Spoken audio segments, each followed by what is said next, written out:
Questions? I don't know if there's... It just made me think about a lot of things in terms of my own relationship as an artist, but also as a future educator.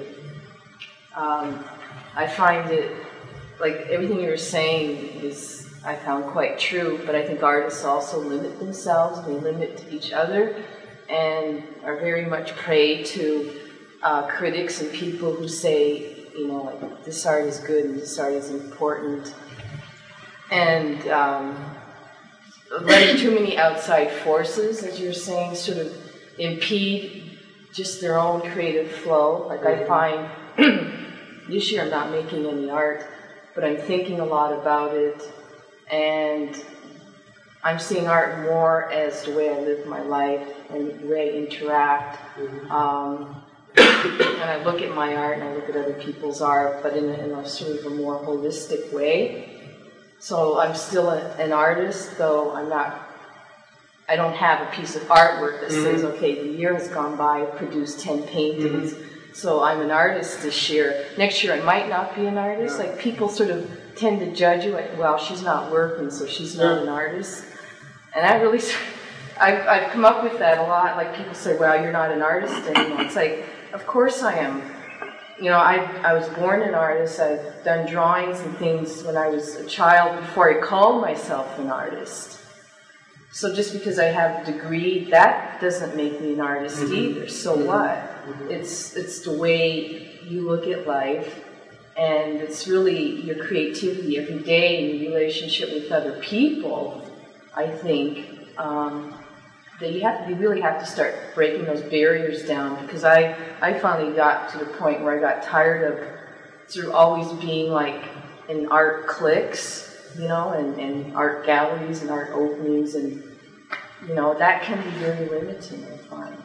You know, you have to start reaching out to other people, because a lot of people, they used to walk into art site, or they wouldn't walk into art site because they said, you know, I'm scared to death. I don't understand all that stuff that goes on in there.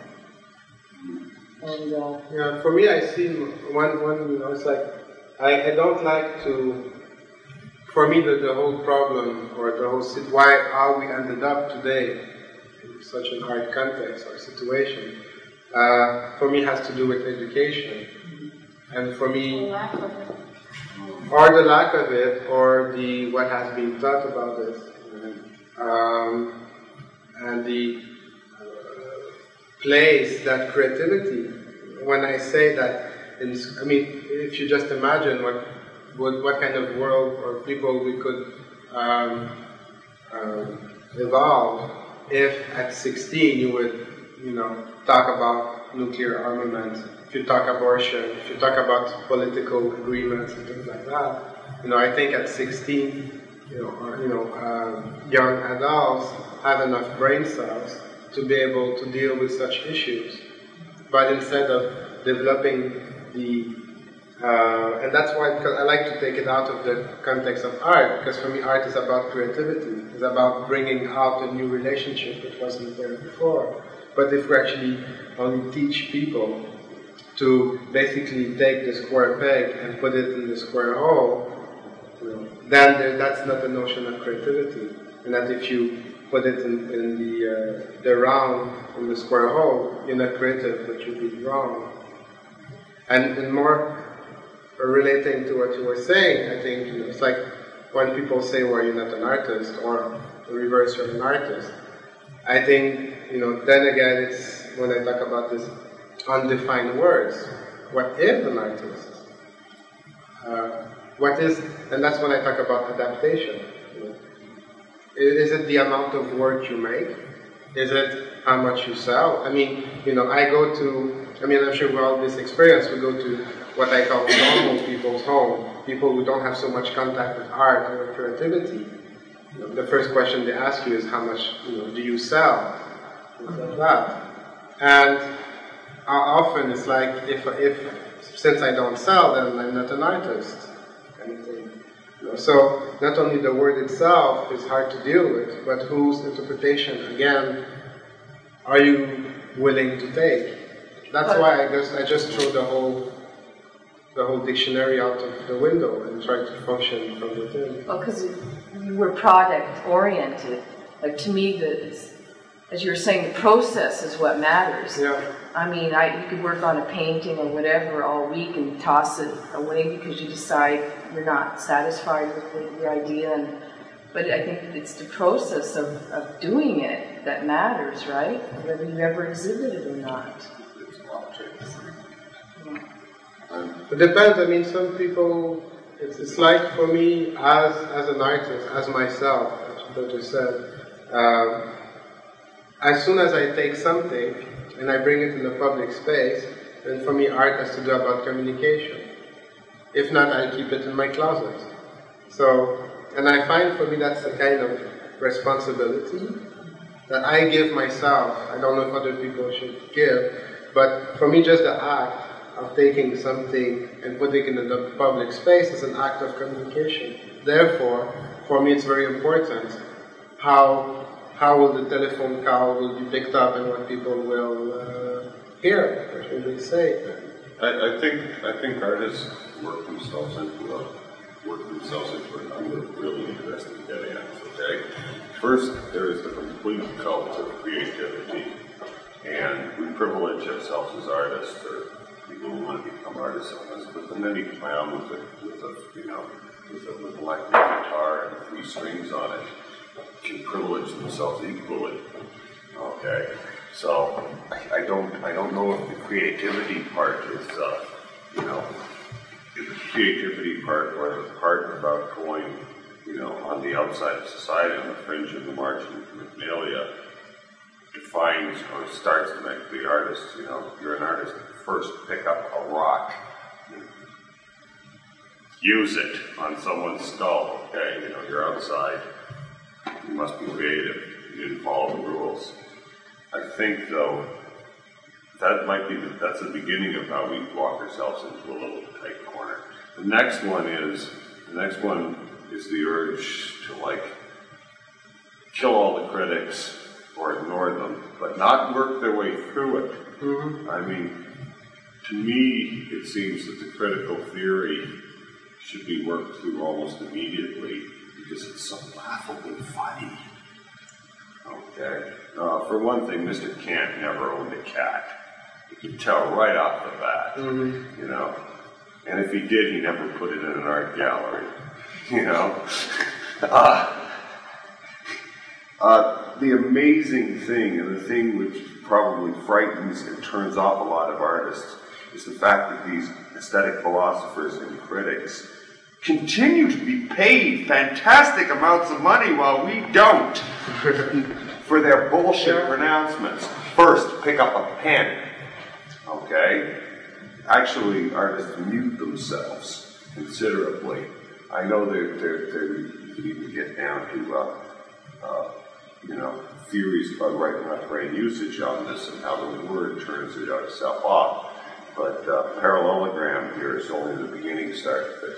In Canada, writers review other writers, and academic critics stay locked in English departments trying to get tenure, and very few do. That would be a very excellent condition for the Western world to deal with its aesthetic philosophers and art critics. It won't happen until artists take the responsibility of learning to write their own reviews or criticisms.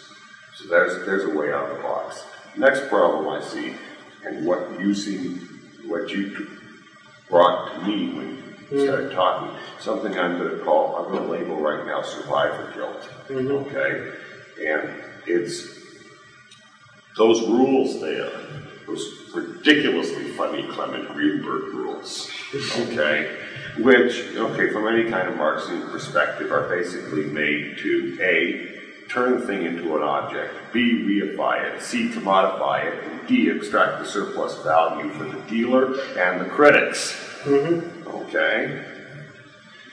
And in the prescription about what is not art, in the prescription of that which falls behind art and approaches theatricality, and as the great unknown is where you find postmodernism, where you find your context.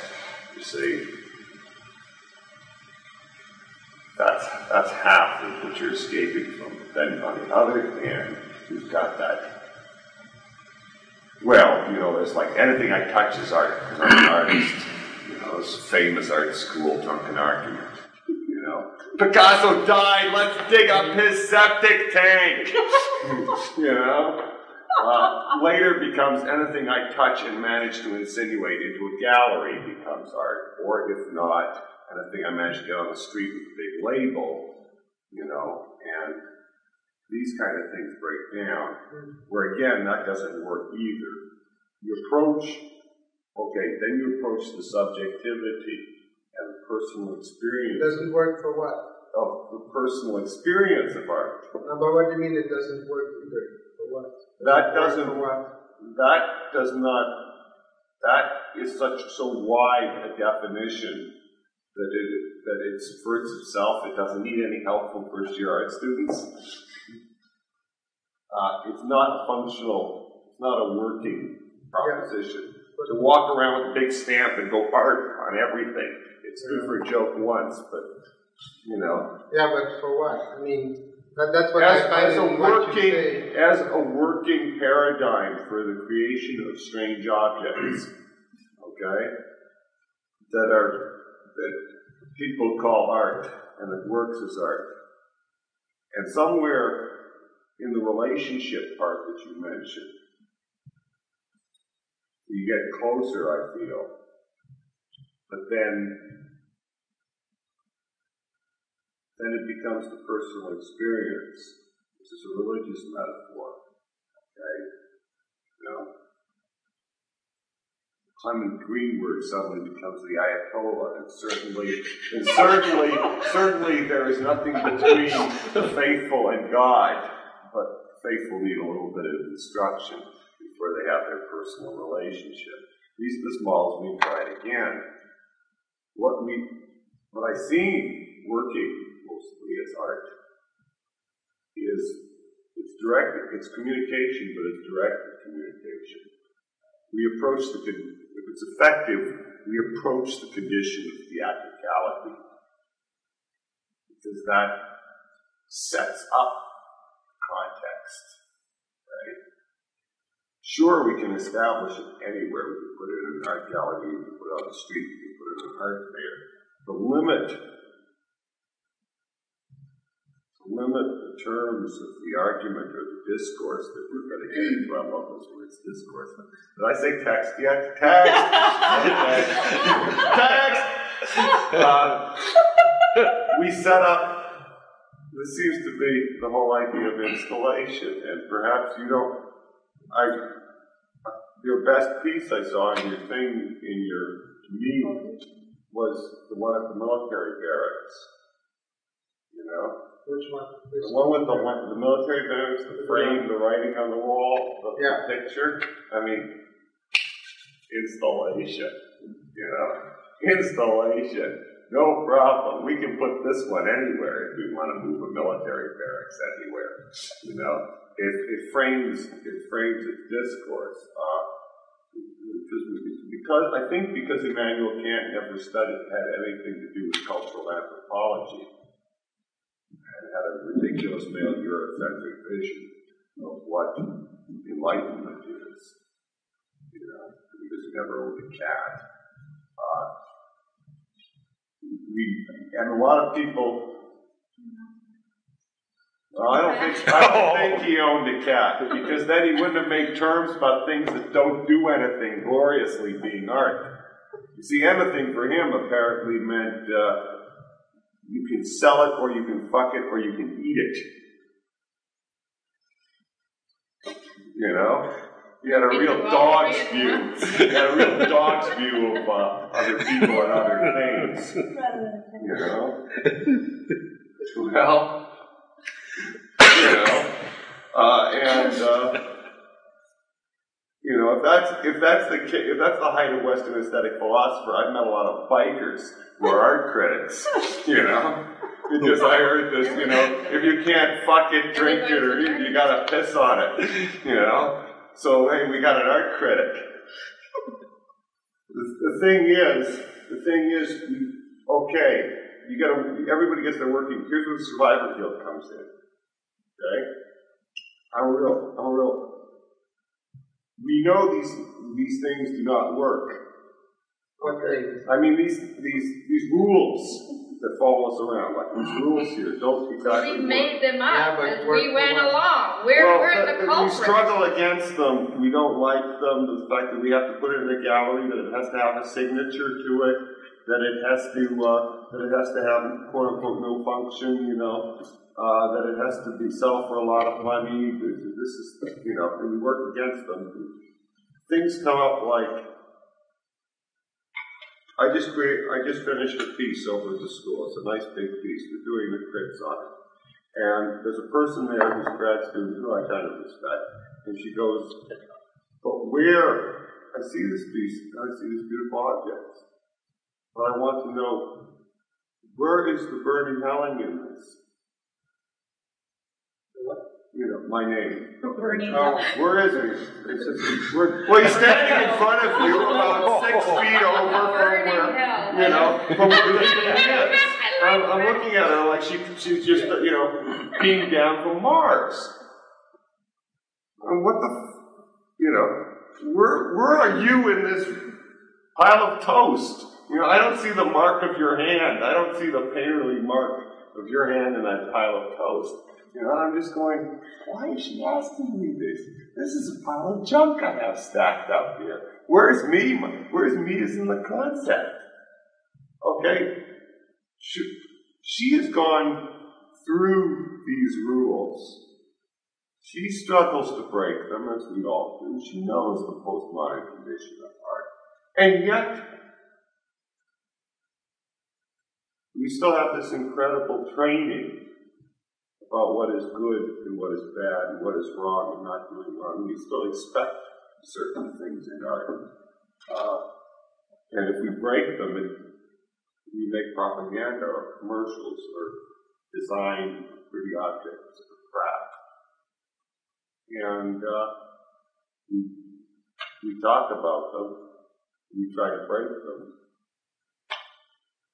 And yet we, as we piss on their altar, we still give them credence as religion.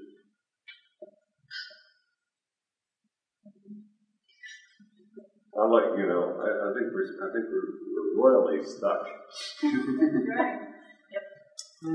We either get out of it, shit, or get off the pot. It's basically either do what you want and don't ask anybody for it. You can't have it both ways. You can't say, I'm an artist, therefore I can make anything I want. And I don't, you have to pay me. Yeah. And then expect somebody to accommodate your simplistic or your genius, however you want to label yourself, somebody to appreciate what you're doing. Nobody gives a fuck, man. Nobody cares. You choose your hell. And you pay for it. And everybody else that can say anything, that's it. If you want it the other way around, it's the other way around. Then you've got all these gimmicks, because literally what they are, they're gimmicks. They're systematic gimmicks. Here's the critics, here's the artist, here's the education. These are your principles of composition. These are your elements of art. So, when there was artists that made art, they were not artists, and there's still some in the world. They don't make art and call it art. They make art as a spiritual experience. It's part of their culture, and that's where we got to get back into. We got to make art because it's part of what we are. It's got nothing to, these people don't get critics. It doesn't have galleries. They don't have anything, but they do it. They do it. They paint their faces. They decorate their houses and their dresses, their streets, everything. But you can't have it both ways. You can't be an artist, and wear the label and expect everybody to love you. Nobody gives a damn. Everybody's after their own hole, and I don't know. We created the system.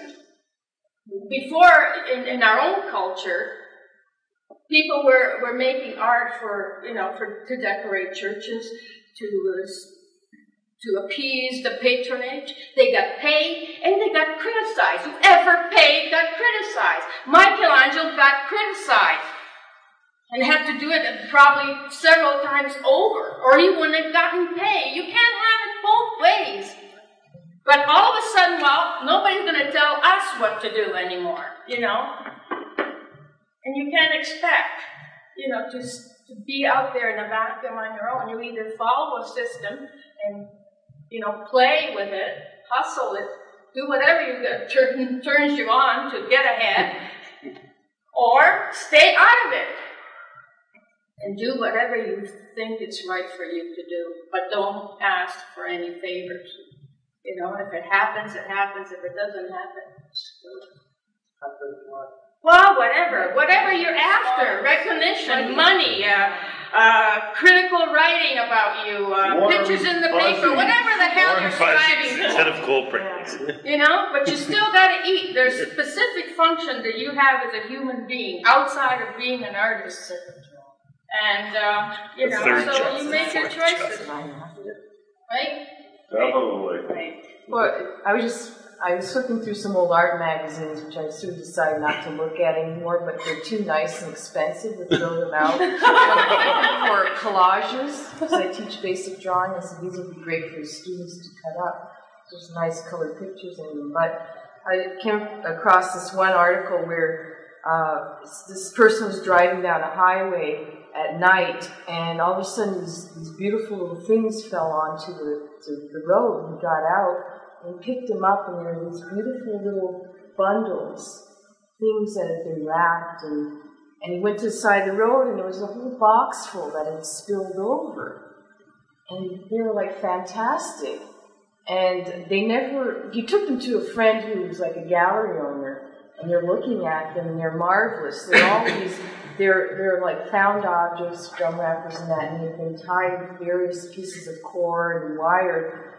And they never found who the artist was. They figured it probably, piecing it together, they figure either he died, they think he probably died, it very likely was like a street person. They think he might have been male just because some of the pieces were like bound with very, very heavy cables. They're like various sizes, and figured probably it needed someone with a little more strength to twist them and wrap them that way. That's all they could.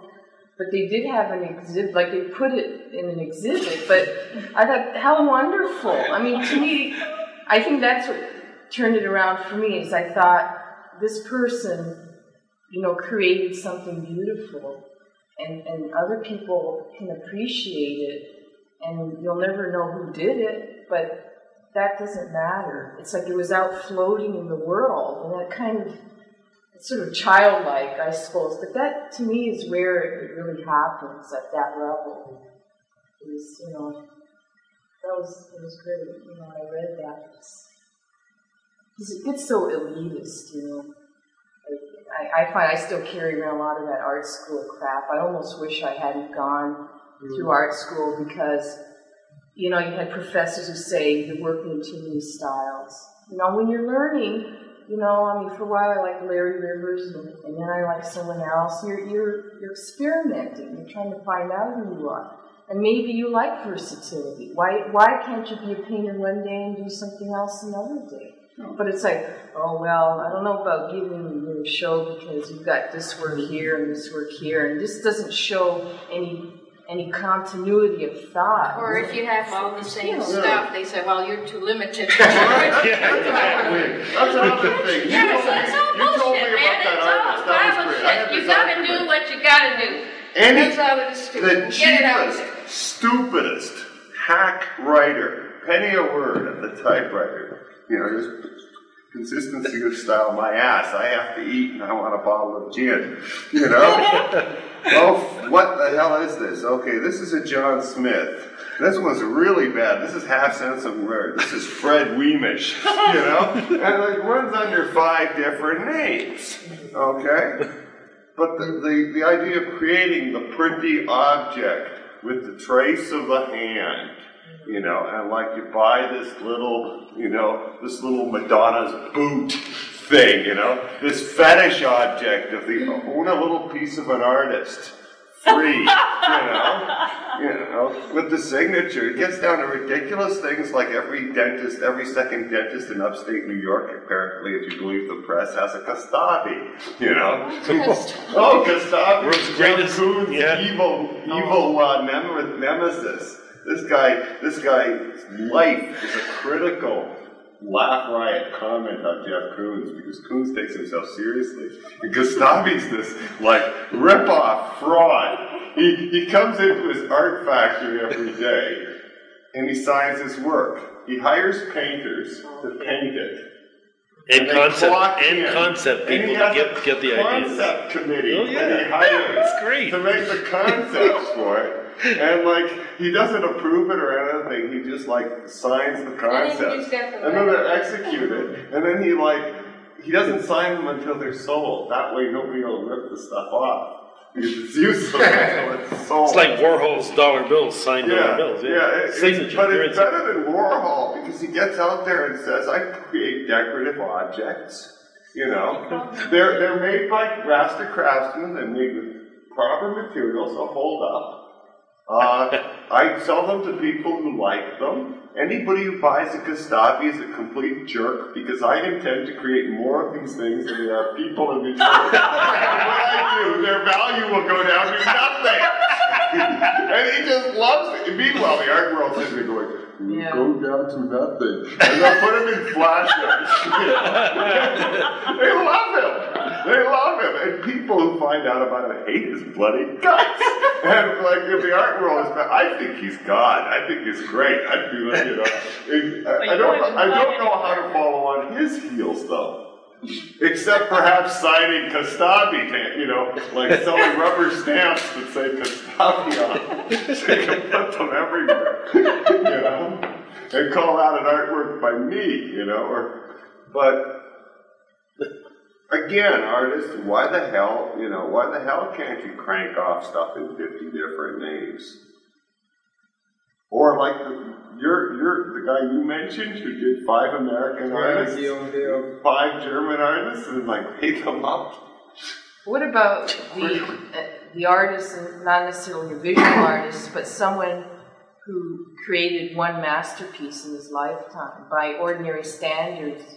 You have to have a body of work. Well, maybe they had one brilliant work within themselves. They did it and were happy with it. Well, yeah, but I mean... It stops 9 out of 10 people dead in their tracks and makes receive this. Or it's like Andy Warhol's 15 minutes. That's the that's the thing. I mean, they say art has no function, but when it works. That seems to be a function, and it seems to be a function because it holds some resonance with the human experience. And it reminds people that they aren't little meat trucks, They aren't little, trucks of meat that they drive around in their head all the time, And then perhaps it's really good to get up tomorrow morning, and not just kind of blow one's brains out or have another drink, And because you can't eat it or piss on it or screw it, I don't know how the hell Mr. Kant even got out of bed and looked at himself in the fucking mirror. Except for the fact that he probably knew better and was lying through his teeth so he'd get paid. I think we're going to have to come down to the fact one day to find out that most aesthetic philosophers and high critical theorists were lying through their fucking teeth to get paid. And, I'm like, the bigger fools we for believing anything. Well, you don't have to. No, but the bigger fools we for. You don't have to. All you have to do is challenge yourself. I don't even go to shows that much anymore unless I feel that I have to, or a friendship or something like that. I really don't care. And it's so hard to get past, what you see, and if you keep looking through the magazines or going to galleries, it's very difficult to sit there and analyze everybody else's work and how it fits into your, place and time, as you said, for your relationship with it. And If I go, I look at it simply because of what it is. But a lot of people go to art gallery for stimulation. You know, I don't know.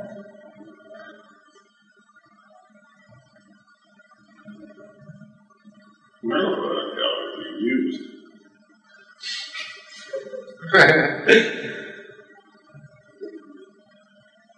Well, whatever. Yeah, Mr. Can't help. Mr. Greenberg look at himself in the mirror. Joyless bastard. Well, they, some of them do believe what what they write. I mean, they're not all out to make, once in a while you find somebody that is truly convinced, that this is the way it is. It's the way they sense it, just like you are, Oh, I'm giving them the benefit of the doubt by saying they're lying. I'm deep in my heart as I know they actually believe this stuff. But, many there are Greenbergs, there's, twice as many there are not. I mean, it's a very diverse society we're in. It's not, only money makes it funneled and streamed down. That's always the element that kind of has the provocation that we all feel most of the time. I mean, if you're famous, you make more money. Then you hear about it. There's tons of artists there that nobody has ever heard of. Nobody will ever even see. But they do it because they enjoy it. It's their life, and they chose to do it. Unfortunately, they're the only one who's going to get pleasure out of it. Well, they're happier people, though. Mm-hmm. I mean, to me, what matters is if they're doing it and it makes them happy. Yeah. Like, you have to start with the individual person. Like, if someone wants to sit and do their little crafty thing, or however way you want to label it as high art or low art, what matters is if they're happy. Like, peace has to sort of start with individual people. You know what I mean? It has to start with a sense of fulfillment. And I think society would break down if everybody adopted the position of, if I'm not enjoying this, I want to be paid for it. It's like... Isn't it how it is now? Breaking down? Like, to me, it's not a tragedy if nobody sees it. I mean, if you feel you want to communicate in a larger sense, but if I'm happy doing what I'm doing and you're happy doing it, and we can kind of infuse that in a bigger way, and not tell people like I teach basic drawing, mostly adults who are not art majors or interested. They're just like people who are terrified, haven't drawn in years because of a very bad experience. The way a lot of us probably learned art when we were in school. And it's sort of like, my ultimate goal is for them to be able to pick up a pencil or to just say, I'm not afraid to make a mark, and it doesn't have to be Picasso. It doesn't have to be technically great, but I can find joy in doing this sort of sketch. And that, to me, is success. It's not a beautiful portfolio, because most of them will never reach that technical level. So I think we have to start kind of making art available to more people. But, it's like when you were in school, the kid who was talented became the artist, you know what I mean? Like, and all the other kids were like marked down with C's and D's. As a future educator, I see my role as perhaps being more in the school, because in the curriculum, art is becoming important. Before it was playtime, it was relegated to, finger painting, where now art is integrated with all subjects. Do science, we draw birds. We do language arts, we draw pictures. And every child should be exposed to that. They have to start very young, however, because what happens or has happened is by the time kids are 9, 10 years old, they've been told they can't draw, they're no good, they have no talent, and it stops. And that's where the breakdown happens. So as adults, they go to art museums or they have these concept of art, they're either disgusted by it, afraid of it, because of their own poor experience. You know, so this whole talent business has to get cut out. What? Could you do one thing though? What? Tell them that they can't play Led Zeppelin. Tell them that they're not good enough to do it. Tell them they can't. Anybody can draw, but you can't play Led Zeppelin covers. Basically, you have to be special to play Led Zeppelin. What I tell them is, I said, look, I learned to play the piano when I was young. I haven't kept up with it, but so you can learn to play the piano, you know, be Mozart. It shouldn't stop you from learning for your own enjoyment. But if we can capture, you know, get that into them when they're very young, then we might have some hope that there'll be creative people, not artists necessarily, but creative people. And that's, I think, our only hope in the world. Creative and responsible, but they can, you know, think critically at a fairly young age. There's a point there also, the word responsibility. The great high reified artists. Big voice for society, we're on the margins, blah, blah. We create these reified objects, you know, we don't care. Yeah, but it's not, I know that, but wait, but that's, you know, it's like, two examples. My sister, my own sister would accuse me of being a marginal. Okay. You know, and it's not like, so it's not only because I agree with, you know, there's people who go around and they walk like on cloud nine, or they walk like they're so much better than other people. But even when I present myself as a neutral person, yeah, I come. Then there'll always be these people telling me who I am and how I should be. I mean, so it's not only the people themselves, but also the context. The other thing that just bugs me, because you get then no sense of responsibility for no ownership of your product, and its effect on people. You know. That's very interesting. I gotta take my babies home. They don't talk. You know. Is he taking this? Yeah. You've been recording forever. Oh, really? Yes. Shall I stop it? I didn't know it was on. It's been on all the time. I reserve copyright. You hear this voice? I want payment for it. 1991. Kelly. Did you just stop? Play stop? Just touch stop? Why does this sound like Just off.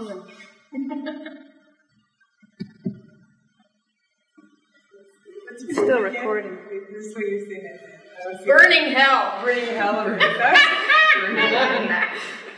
Burning hell. You still use your alias? Which one? Oh, the one you started with. What's that? John, what was it? John Gilt. John Gilt? That's John Gilt. when he was in the transition between being. What was Peter's, Peter Deck Jade? Yeah, he wanted to call himself Jade for some reason. I don't know why. Oh, maybe it's part Oriental. Her name was Mick Jagger's daughter. Yeah, I don't know. There was a whole bunch of bad. It was Mr. Solomon Post. Mr. Otto got lost. Otto got lost. Yeah, self-destruct. Got lost being old Plattdeutsch for damned. Or renounced from God, you know. Yeah. Lost from God. Yeah. So Otto got lost. You got that one from the tackhead cover with it's a hand. Tons of them. I don't think I've turned it off yet. Hey, like the guy said, the Lord Jesus the light's still on. My name is Lee.